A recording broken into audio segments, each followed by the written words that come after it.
In the murky depths off the coast of Egypt, where the Nile surrenders to the Mediterranean Sea, archaeologists working in the cold, near-opaque water have witnessed the impossible. Through a beam of light, something emerged from beneath a 6-meter layer of silt that had concealed it for 2,200 years. Baskets. Perfectly preserved, woven baskets filled with fruit. Grapes, figs. They lay untouched from the very day their city collapsed into the sea. Nearby, within what was once a funereal complex, they found hundreds of pieces of exquisite Greek ceramics. This is the latest, shocking discovery from the summer of 2023. A find within a city that, according to the annals of history, should not exist. A city that historians, a mere 25 years ago, considered a myth, a legend, a fairy tale invented by Herodotus, the father of history. The Greeks called it Heracleion. The Egyptians knew it as Thonis. We now call it the Atlantis of the Nile. Its accidental discovery in the year 2000 was a revelation. But what continues to surface is more than a shock. It is a refutation of our accepted history. It is proof that the greatest port of the ancient world did not simply fade away. It was erased from the face of the earth in a single night. And we have only just found it.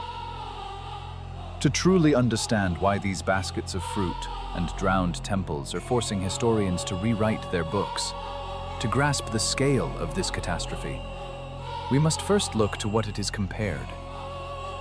Thonis-Heracleion is not alone. The ocean is not merely water.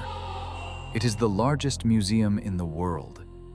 And in recent decades, it has begun to return its exhibits.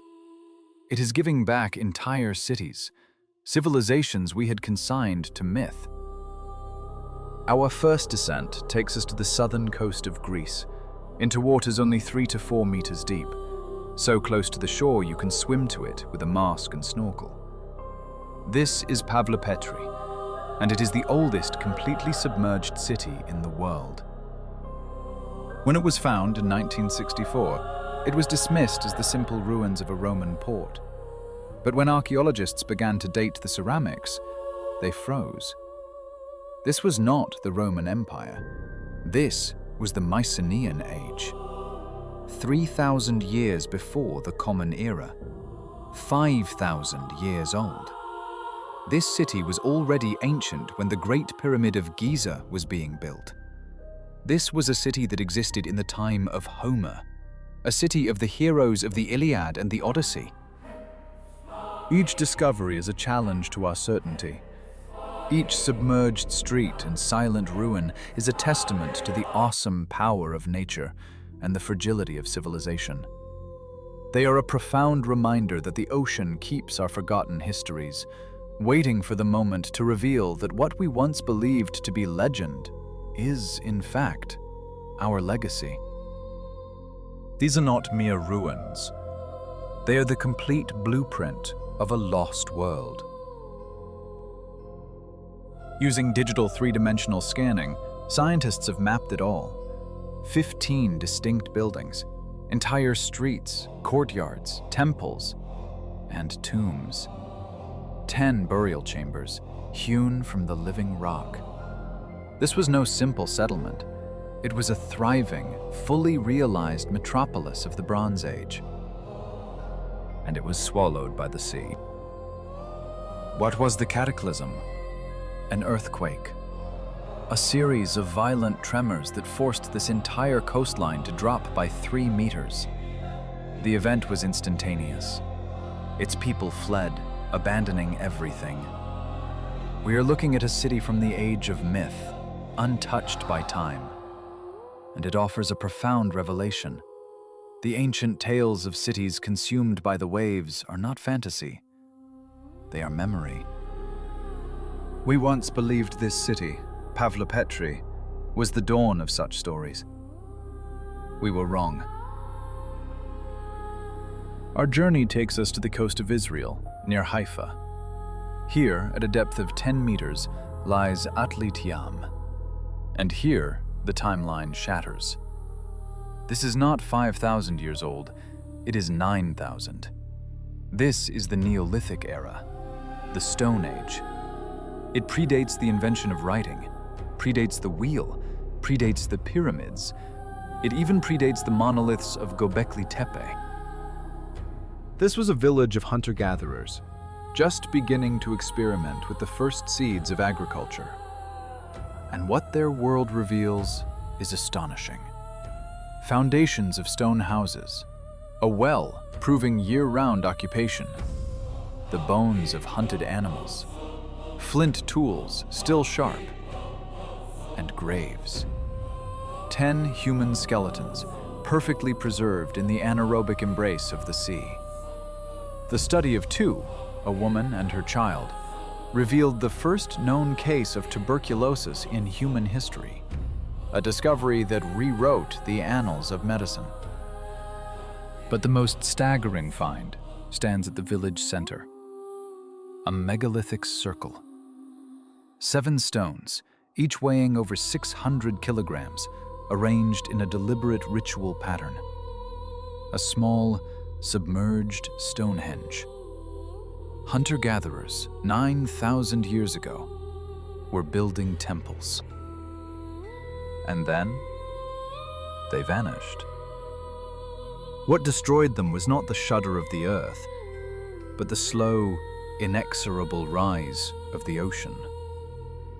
9 millennia ago, the last great ice age was ending.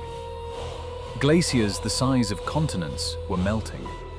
The sea level of the entire planet was rising, and it was rising fast. It did not crash upon their shores, it simply consumed them. Atlantis is not a myth. It is the physical evidence of an antediluvian world, erased by a great flood. Now, to India, to the Gulf of Kambat. For centuries, the sacred Hindu texts, the Mahabharata and the Puranas, spoke of a magnificent city named Dwarka, the personal capital of the deity Krishna. The descriptions were of unimaginable splendor. 70,000 palaces built of gold and silver, mighty walls, and a bustling harbor. The texts claimed that after Krishna departed the earth, the ocean itself rose up to reclaim his city. For 7 days the sea advanced, and Dwarka was lost. For generations, historians dismissed it as religious allegory, a myth, until the 1980s. The legendary Indian archaeologist S.R. Rao began a systematic underwater search, and he found it.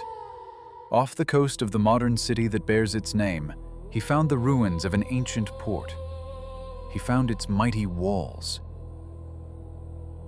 Across the globe, the ocean holds the same story, written in stone.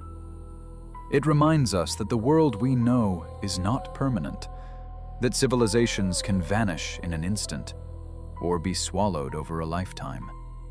And it forces us to wonder what other legends, dismissed as folklore, are in fact histories, waiting in the silent dark for the waters to recede. He found the bastions. He found the stone anchors. He found the artifacts. The dating returned a result of 1,500 BCE. It was a perfect match for the age of myth. The academic world was stunned. The Mahabharata, it seemed, was not merely an epic poem. It was a historical chronicle. But this was only the beginning. In the year 2001, India's National Institute of Oceanography was conducting a routine survey of the Gulf of Kambat. At a depth of 40 meters, the sonar began to paint a picture not of a settlement, but of a city, a metropolis. The anomalies revealed impossibly straight streets, buildings, and walls stretching for 9 kilometers. A dredge was lowered into the deep. It brought back artifacts, pottery, beads, and a piece of wood. It was sent for radiocarbon analysis. The answer that came back was unthinkable. 7,500 BCE. 9,500 years old. This discovery places a high civilization in India, thousands of years before the rise of Egypt or Sumer. It is a find so revolutionary, so scandalous, that mainstream science hesitates to acknowledge it. They call it controversial, dismissing it as natural river deposits. But the anomalies on the sonar scans, the perfect right angles on the seafloor, have not gone away. They wait. What if the legendary city of Dwarka is not one city, but several, built one on top of the other over millennia? What if the myth of Krishna is but the final, fading chapter in the history of a civilization that stretches back into an unimaginable abyss of time? Not all sunken cities are ancient.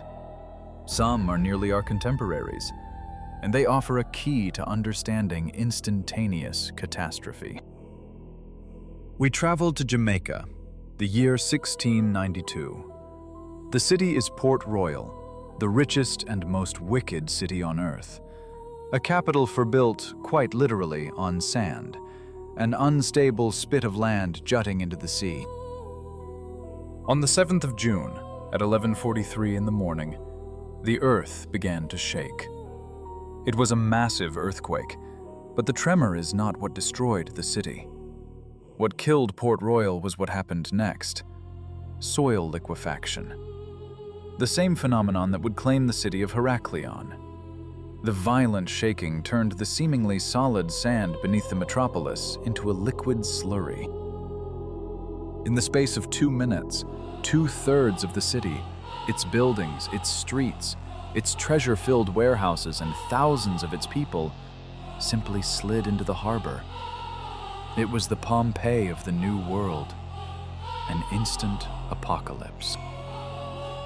For archaeologists, it is a perfect time capsule. Divers today explore buildings still standing on the seabed.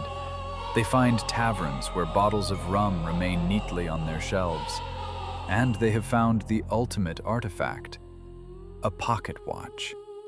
Its hands frozen at the very moment its owner was plunged into the sea.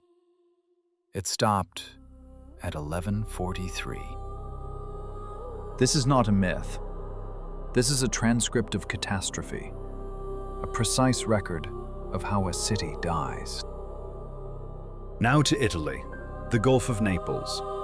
Here, beneath the waves, lies not a tragedy, but a monument to decadence. The city of Baiae. This was the Las Vegas of the Roman Empire, a coastal resort where emperors, senators, and the fabulously wealthy came to indulge their every vice. Caesar, Nero, Augustus, all knew its pleasures. From the impossibly ancient to the terrifyingly sudden, these submerged worlds are more than ruins. They are echoes. They prove that the line between myth and history is finer than we know, that the ground beneath our feet is less certain than we believe. The sea does not just destroy, it preserves. It holds our forgotten stories in a silent, timeless embrace, waiting for the moment they will rise again to challenge everything we thought we knew about our past. Here, the Caesars and senators built their villas. It was a city of pure hedonism, of healing hot springs and staggering architecture. But it was built on the most dangerous ground on the planet: the Phlegrean Fields. This is not merely a volcano. It is a super volcano.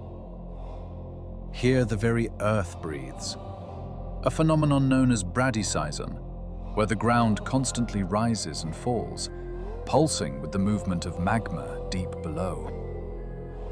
Over the last 2,000 years, the city of Baiae slowly descended.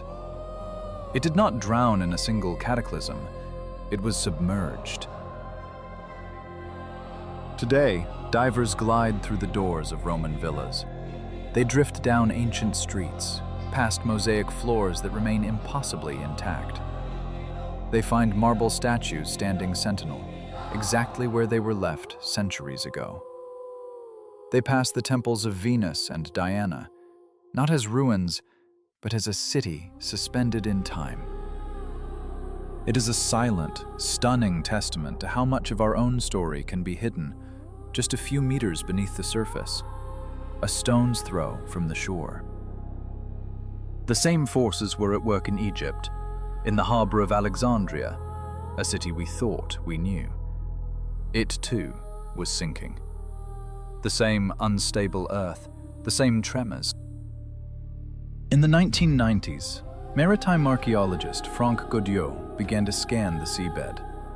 What he found was the stuff of legend. He discovered the lost palace of Cleopatra. The island of Antirodos, on which it stood, had vanished entirely beneath the waves. Godiot and his team now swim through the private chambers of the last queen of Egypt. They have found her statues. They have found statues of her father, Ptolemy XII, reimagined as a sphinx. They have found the goddess Isis, frozen in stone. And there, scattered on the sea floor, lay the ruins of the Pharos Lighthouse, one of the 7 wonders of the ancient world. Colossal granite blocks toppled into the sea by the shuddering earth. The finds in Alexandria prove this entire coastline was built on a knife's edge, a perfect storm of earthquakes, tsunamis, and soil liquefaction. Alexandria endured, but it lost its royal harbor. Its older sibling, the city of Thonis-Heracleion, was consumed whole. Half a world away, another mystery sleeps beneath the waves. The island of Yonaguni, Japan.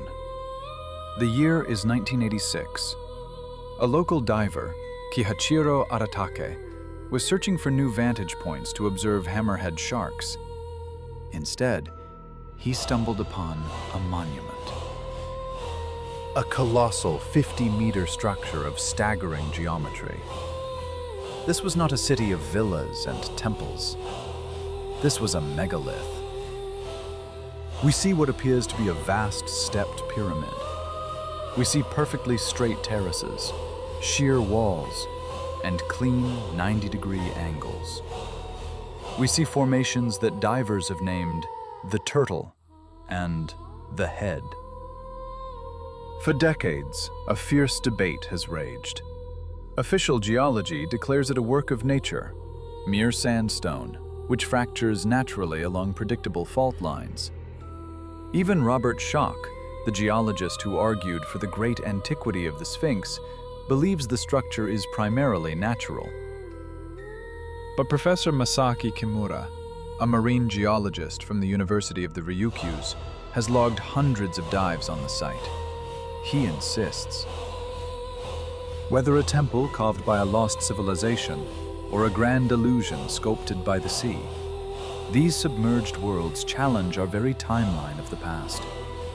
From the decadent villas of Baiae to the royal courts of Alexandria, the water has proven to be both a destructive force and a perfect vessel for preservation. They remind us that the map of human history is not yet complete, that entire chapters of our story may still lie in the silent darkness, waiting for the ocean to give up its dead. It is a construction of impossible geometry. There are too many right angles, too much deliberate symmetry. The hand of geology does not carve with such perfect precision. He found what he believed to be the unmistakable scars of tools etched into the stone. He found carvings, symbols. If his theory holds, this monument was swallowed by the sea during the last great thaw, as the Ice Age retreated. This would mean it was built before the waters rose, at least 10,000 years ago. 10,000 years. An age that places it alongside the enigmatic Göbekli Tepe and the legendary Dwarka. These are the whispers of antediluvian civilizations, the very cultures spoken of in myth. lost when the glaciers melted and the oceans swelled by more than 300 feet. We are gazing upon the silent monoliths of a world that drowned. But sometimes, the ocean gives back more than just cities. It returns technology. In the year 1900, off the Greek island of Attica, sponge divers happened upon an ancient Roman shipwreck. From the depths, they raised marble statues, amphorae, and a strange, corroded lump of bronze, fused by time and encrusted with marine life. For decades, it sat in a museum, an anonymous artifact, until the 1950s, when a physicist took a closer look. Then, in the 1970s, it was subjected to X-rays, and the world of archaeology held its breath. This was no mere lump of bronze. It was a mechanism, an intricate device of dozens of interlocking gears. It was a computer, an ancient analog computer. It took researchers 70 years to fully decode its purpose. And now, we know. The Antikythera mechanism was a complex astronomical calculator. It could predict solar and lunar eclipses with astonishing accuracy. It tracked the movements of the sun, the moon, and the 5 planets known to the ancients. It even accounted for the moon's elliptical orbit. It was calibrated to the 4-year cycle of the Olympiad. The sophistication of this device was unparalleled. Nothing of comparable complexity would appear again for another 1,500 years, until the first great astronomical clocks of medieval Europe. 2,100 years ago, while Rome was engineering the Colosseum, someone in Greece was engineering computers. It is proof of a simple, humbling fact. We have profoundly underestimated the ancient world. We have no idea what other technologies they possessed, what other mechanisms lie waiting on the seabed, hidden within sunken cities we have dismissed as primitive. And so, we return to Egypt, to the Bay of Abukir. Now the stakes are clear. The search is not for mere ruins. It is a search for a lost chapter of history, for myths that have solidified into fact, and for technologies that have slipped through the grasp of time. We rejoin Franck Godillot and his team. After years of scanning the murky seabed with magnetometers, in the year 2000, they received a signal unlike any other. Not just an anomaly, a structure. The magnetometer painted the outline of walls, of an entire building on the computer screen. It lay nearly 4 miles from shore, under 30 feet of water. Godillot dispatched a team of divers. They descended into the cold, black water. Visibility was 0. They reached the bottom, a featureless expanse of suffocating silt. Navigating by instruments alone, they moved toward point 0. And there, in the silent dark, they began to dig. They were not just moving sand and silt. They were peeling back the layers of the sea itself, reaching through the veil of forgotten centuries to touch a world that was never meant to be lost. They moved through a world of liquid darkness, clearing the seabed by hand. Powerful dredges sucked away millennia of mud, a blind and patient search in the murky waters of the bay. And then, from a swirling cloud of silt, something looked back. First, an eye, then the curve of a lip. A perfectly smooth cheek emerging from a grave 2,000 years deep. A face stared out from the abyss, a colossal head of red granite. The divers, suspended in the deep, could only stare back in awe. It was perfectly preserved. The thick blanket of silt had acted as a sarcophagus, shielding the stone from the corrosive salt, from the slow violence of erosion. This was no mere head. As they cleared the surrounding seabed, a body took form. A 5-meter statue of the god Hapi, Lord of the Nile, giver of abundance. In his stone hands, he held a tray of offerings. The irony was profound. A god of life unearthed in a city of the dead. They had not found a single artifact. They had found a location. They had found Heracleion. What followed was less an excavation and more of a resurrection. Franck Godio's team now understood. They hadn't found one statue. They had found everything. The entire city lay sleeping beneath them. Every new anomaly on their magnetometer maps, once a flicker of hope, was now a promise. Layer by suffocating layer, they pumped away the silt, and a lost world began to breathe again.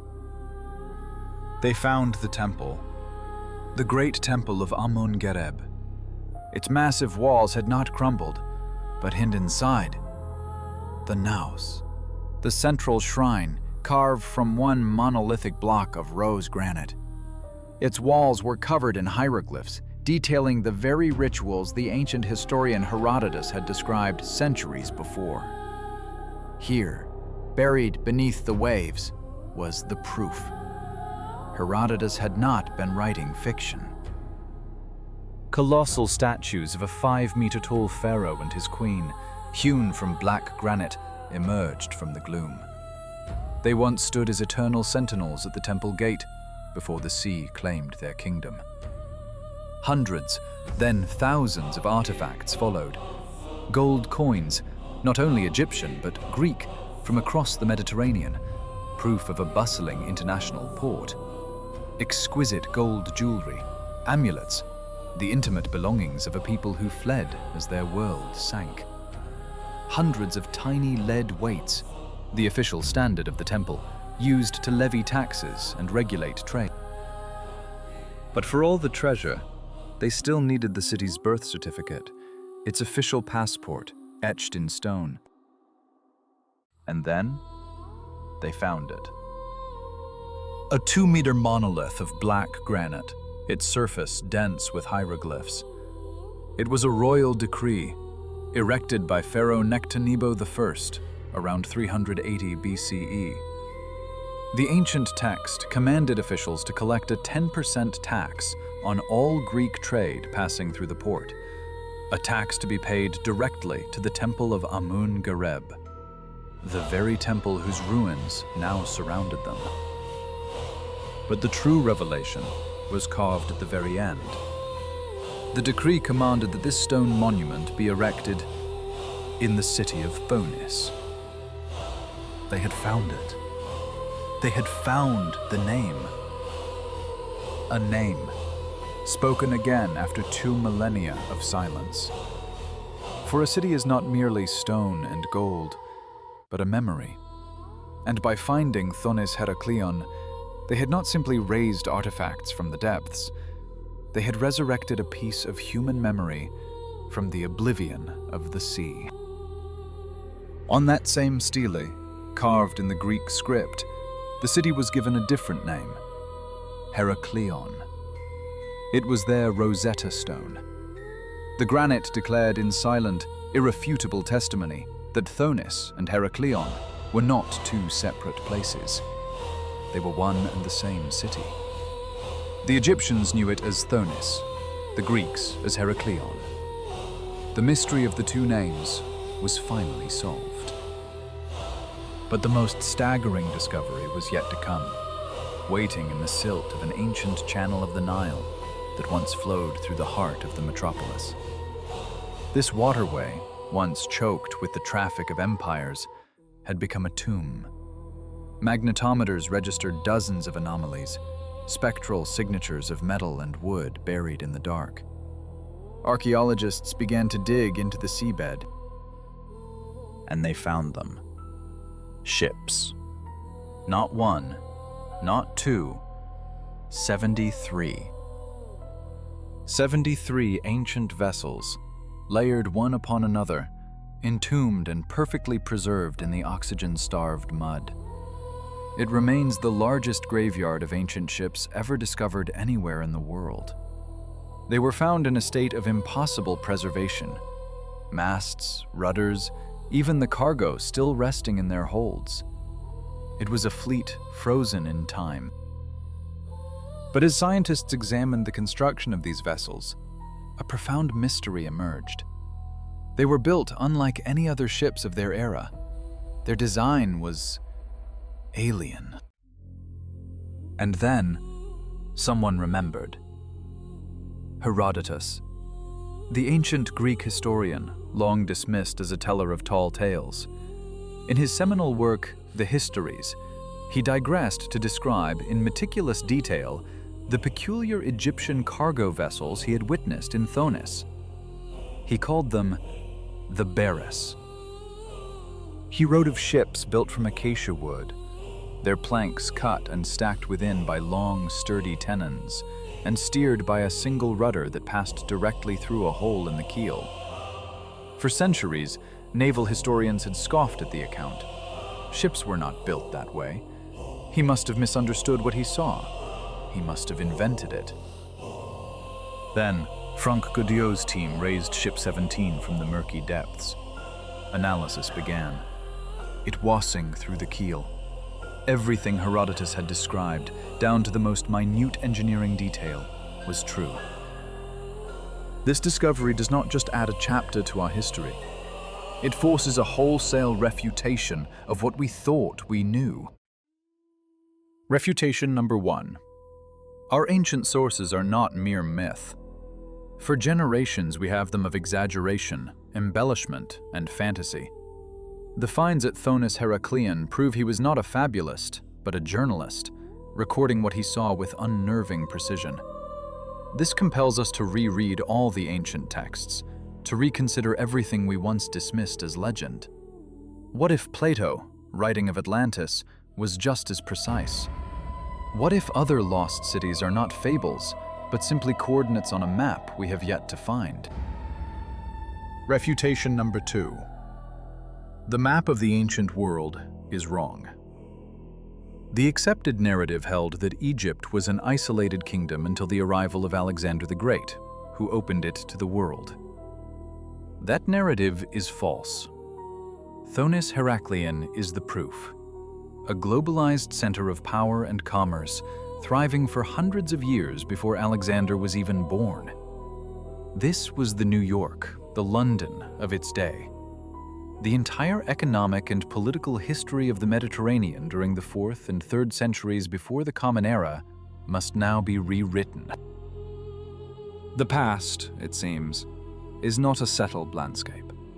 It is a shifting sea, and beneath its surface, entire worlds lie waiting, ready to capsize our certainty and remind us that what we know is but a single artifact, pulled from an ocean of what we have forgotten. Before Alexandria, there was another city at the center of the world. The great port of Ptolemy did not create its legendary trade route. It stole it from a metropolis that was already there. The end, when it came, was not a slow process. It was not a gradual sinking beneath the waves. The city died, instantly. Geological surveys of the seabed, conducted by Franck Godillot and his team, have revealed a terrifying truth. The city was built on unstable alluvial deposits, in essence, on the shifting silt of a river delta. In the late 2nd century before the Common Era, scientists believe a confluence of catastrophes occurred. A massive flood of the Nile, an earthquake, and then soil liquefaction. As it was in Port Royal centuries later, the earthquake transformed the seemingly solid earth beneath the metropolis into a liquid slurry. And the entire city, its temples, its colossal statues, its homes, the very ships moored in its harbor, pluff, minutes. A Pompeii of the ancient world. An instantaneous apocalypse that sealed an entire city in a perfect state of preservation. What was an unimaginable tragedy for one civilization became a profound gift for another. For decades, Franck Godot and his team have worked in this underwater world. Finds from as recently as 2023, baskets still laden with ancient fruit, new Greek artifacts, entire sections of a temple complex, prove that this story is not over. It is being written right now, pulled from the mud and the dark. But here lies the most staggering thought. After 2 decades of continuous work, the team estimates they have excavated less than 5% of the city. 5%.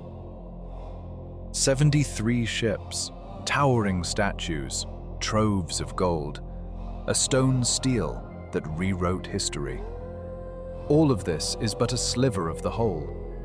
What then lies waiting in the other 95%?